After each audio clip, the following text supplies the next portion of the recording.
দিন দুপুরে শহরের ওপর দিয়ে জনৈক দীপঙ্কর দে অবৈধভাবে মদ নিয়ে যাচ্ছিল এয়ারপোর্ট রোডের নতুন নগর এলাকায়।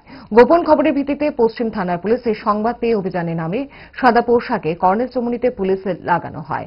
একসময় ওই অবৈধ ব্যবসায়ী 218টি বোতল বিভিন্ন ব্র্যান্ডের ফরেন লিকার নিয়ে অটোয় করে যাচ্ছিলেন। উৎপেতে সাদা পোশাকের পুলিশ সে সন্দেহভাজন অটোটিকে আটক করে। আটককৃত এই বিলেতি মদের বাজার মূল্য আনুমানিক 50 থেকে 60 হাজার টাকা হবে বলে জানান পশ্চিম থানার ওসি জয়ন্ত দে।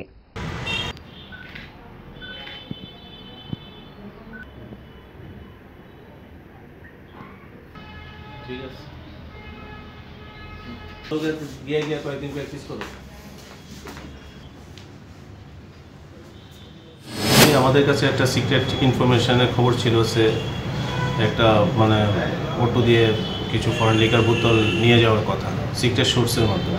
তো সেই অনুযায়ী আমরা সিভিল ড্রেসের লোক লাগিয়েছিলাম।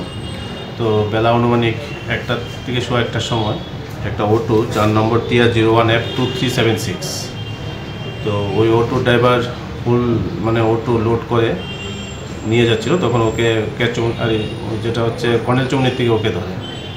তো ওকে জিজ্ঞাসাবাদ করে জানা যায় যে মালগুলো নতুন নগর এয়ারপোর্টের দিকে নিয়ে যাওয়ার কথা। তো ওর নাম দীপঙ্কর দে, যে অটো ড্রাইভার। তো ওর কাছ থেকে সার্চ করে অটোর থেকে টোটাল 218 বোতলস ফরেন লিকার পাওয়া গেছে বিভিন্ন ব্র্যান্ডের। অনুমানিক বাজার মূল্য কত হবে?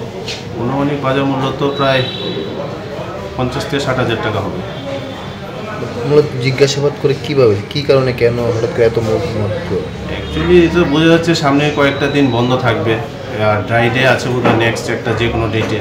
তার জন্য ইলিগেল কিছু স্টক করার জন্য নিয়ে যাচ্ছে।